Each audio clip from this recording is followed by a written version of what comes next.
Okay. Another thing is this will create the so-called downwash. Why downwash happen?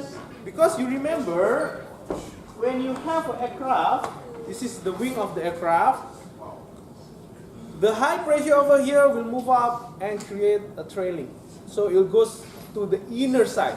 Over here it will create to the inner side. Now if you have small aircraft, doesn't matter. But if you have a big aircraft like A380, what happens is it will create the so-called a downwash region. What is the problem with this downwash region? Is that, let's say you have A380 goes up, right? Then suddenly you have Cessna, the small aircraft, turboprop, single engine, try to take off. Try to take off after this big engine goes up. What will happen? Tak nampak is another story. This one will be, it will be just like you got a vacuum in this region. So it will push the aircraft down there. Because the wing is big, right? Even though the small aircraft, the wing area is quite big. And if you have this trailing beating you, it's just like pushing you to the down. Okay? So that's why if you see after the big aircraft take off, it will take some time before they allow you to take off. Okay? Next time, do not get agitated when your flight, especially if you are dealing with AirAsia or using a small aircraft. After A380 goes up, okay, you will be there waiting for the downwash to disappear before the air traffic controller asks you to go up. Okay, so do not get angry easily because of that. So next time this is the problem. Okay. So if you see the aircraft like a jet fighter, they do that consequently, like constitutively, because the aircraft is small. So the downwash effect is not that big. But if you see nowadays, some aircraft manufacturer, they show the agility of the aircraft by having the so-called elephant walk.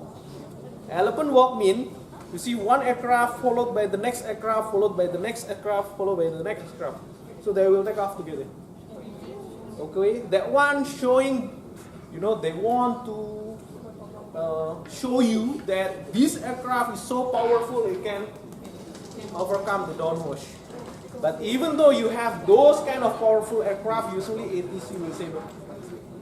Okay, rather wait than sorry.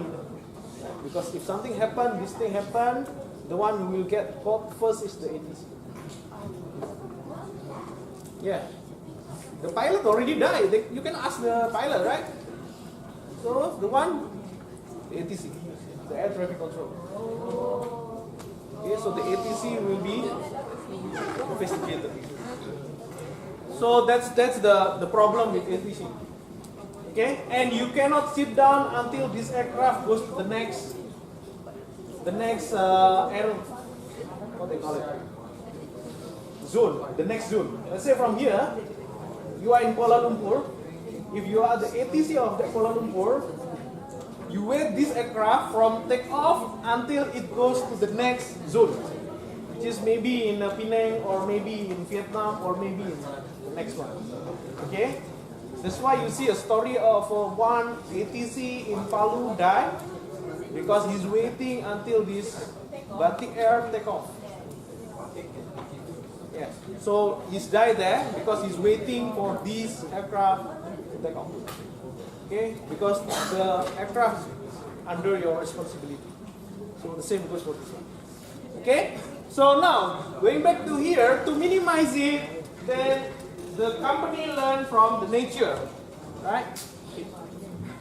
Okay, this one is to calculate your platform area, and you get the so-called aspect ratio. The best is if you have big aspect ratio, like your glider.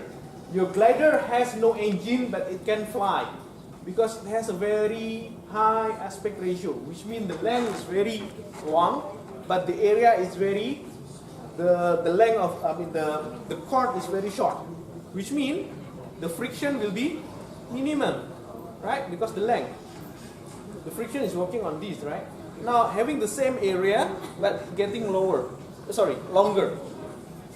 Okay, so if you want to increase the lift of coefficient, you make it longer but shorter. Longer but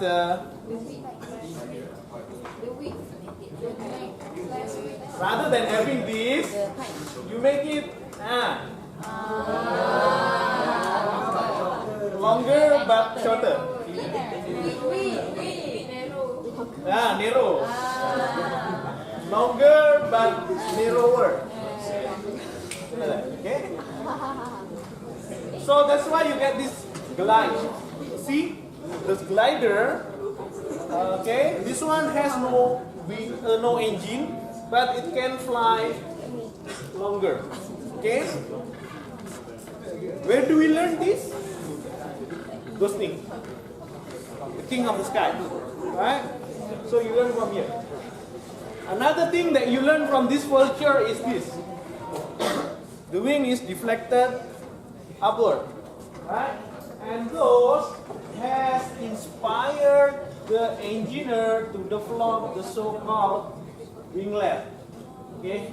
Now you find Airbus using sharklet, Boeing has a winglet, and then wingtip like this one, those one, okay? One company, they do not want to have the wingtip, so what they do? Roll it.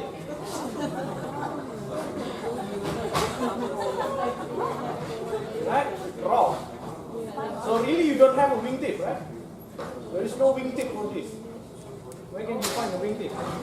Okay, so this one is called spheroid wingtip, like this, and it can reduce a lot of the fuel. Okay, so still there is still some trailing vortex, but it will be much smaller. Okay, like the wingtip, they claim the wingtip can save you 25% of the fuel. Those things can reduce 25% of the fuel. Of course, for the airline, it is a big number. Okay. So, okay.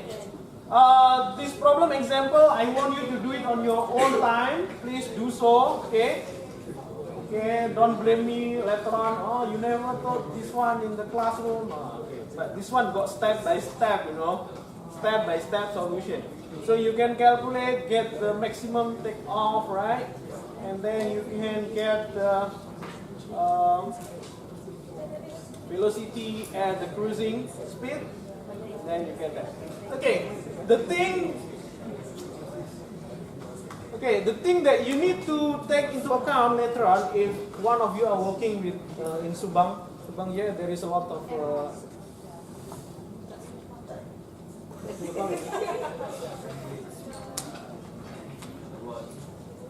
you know Dr. Rahmat?